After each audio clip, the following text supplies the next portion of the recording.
हैं, हमारे लिए भी मुश्किलात हैं। और एक गाड़ी सिर्फ जो अंदर गई है आज की तारीख में, वो इस्लामाबाद का आईजी है, उसकी गाड़ी अंदर गई। बाकी किसी की गाड़ी अंदर नहीं जा सकी और 3-3, 4-4 किलोमीटर लोग चल रहे हैं। लेकिन ये एक नई बिल्डिंग है, इंशाल्लाह ठीक हो जाएगा सारा। लेकिन ये भी एक इशू रहेगा कि रेड जोन के अंदर क्या वो जिनके मुकदमात हैं, दूर दराज से आए हुए लोग, उनको आने के लिए इजाजत हुकूमत देगी या नहीं देगी, ये इशू रहेगा। मैं सीधा आपको लेके चलता हूँ, जो कल हुकूमत ने 24 घंटे पहले अनाउंस किया है कि वो कोई जुडिशल कमीशन बना रहे हैं। उसके जो मेंबरान हैं वो इंतहाई काबिल एहतराम फाजिल जज साहिबान हैं, लेकिन जो उसके TORs हैं, टर्म्स ऑफ रेफरेंस, वो इंतहाई सियासी हैं टर्म्स ऑफ रेफरेंस। और वो सुप्रीम कोर्ट पे एक और हमला करने के लिए टर्म्स ऑफ रेफरेंस बनाए गए। इस वक्त पाकिस्तान में जिस चीज की तफ्तीश करने की जरूरत है वो ये नहीं है कि कोई वीडियो लीक हुई, और ये भी नहीं है कि उस वीडियो में गुफ्तगू किसने किसके साथ की।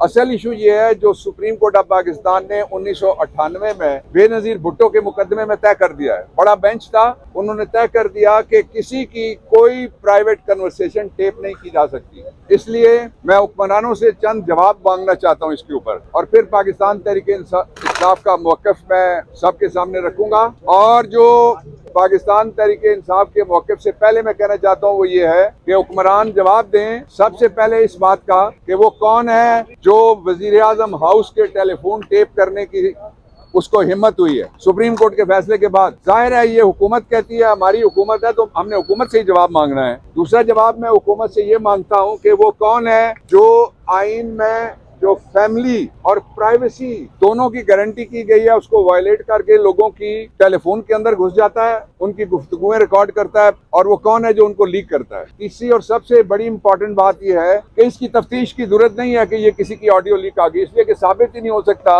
अब तो बच्चा भी किसी की ऑडियो लीक जाली घर में बैठ के बना सकता है 5 मिनट के अंदर, जिसको IT का पता है और आर्टिफिशियल इंटेलिजेंस जिसके पास है, जिसके पास स्मार्टफोन है, बल्कि वो भी कर सकता है। इसलिए असल बात यह है कि हुकूमत ने ये कह के कि कुछ जजों के और आम लोगों के टेलीफोन टैप हुए हैं, इतराफे जुर्म किया है, और उसका बराह रास्त पहला जिम्मेदार चीफ एग्जीक्यूटिव होता है, जो इस मामले में चीफ एग्जीक्यूटिव नहीं है। आप उसको चीफ मस्खरा कह सकते हैं, और उसका नाम शहबाज शरीफ। अगर वो चीफ एग्जीक्यूटिव होता तो सबसे पहले मुल्ज़िम ढूंढता जाके कि कौन है जो प्राइम मिनिस्टर की गुफ्तगू को टेप कर सकता है। दूसरी बात जो इम्पोर्टेंट है वो ये है कि जिस बात की तहकीकात होनी चाहिए, तहरीके इंसाफ का मौक़िफ़ ये है, मैंने इमरान खान से बात की थी इस पे तफसीलन। हमारा मौक़िफ़ ये है जो 3 नुक्तों पे मुश्तमिल है कि सुप्रीम कोर्ट के जजेस पे या फाजिल जजेस पे मुश्तमिल कमीशन वो इस बात की तहकीकात करे कि जहाँ जहाँ सरकारी और निजी इमलाक, जहाँ जहाँ सरकारी और निजी घरों के ऊपर,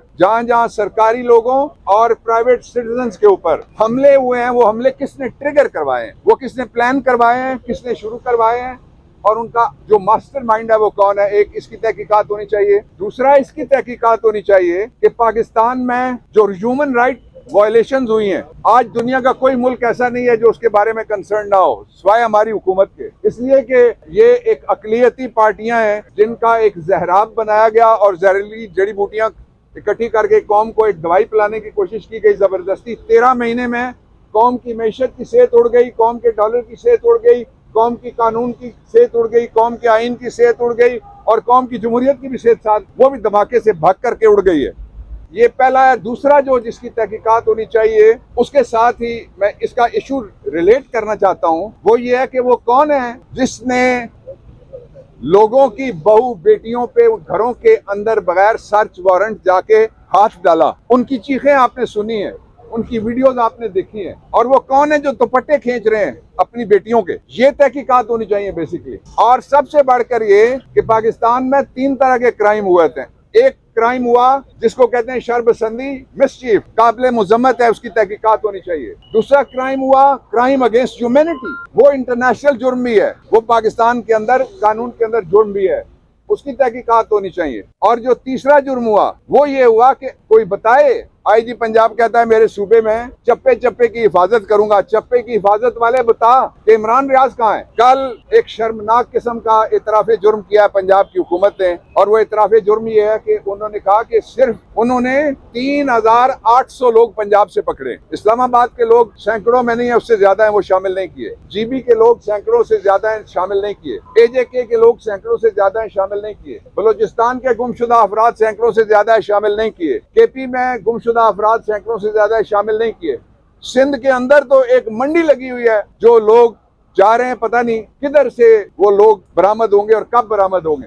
एक बाजार लगा हुआ है, जुमा बाजार लगा हुआ है। मैं उन सब को खराजे तहसीन और शाबाश पेश करना चाहता हूँ जिन लोगों ने सिविल सोसाइटी से उनका ताल्लुक है, मुख्तलिफ सियासी जमातों से उनका ताल्लुक है, पार्लियामेंट से उनका ताल्लुक है, और उसमें 2 फाजिल सेनेटर्स सिटिंग भी शामिल हैं, जिन्होंने कहा है कि पाकिस्तान में आइन की मौजूदगी में मिलिट्री ट्रायल कोर्ट्स में सिविलियंस के ट्रायल नहीं हो सकते। पाकिस्तान तहरीक इंसाफ का ये मौक़िफ़ है कि पहले शफाफ तहकीकात करनी चाहिए, और जो किसी सिविलियन का भी किसी मिलिट्री एक्ट के नीचे या किसी दूसरे जुर्म के नीचे जो पाकिस्तान की अदलिया जो कही गई है आर्टिकल 175 में, उसके मुकाबले में मुतवाजी अदलिया हो, उसको हम मुस्तरद करें।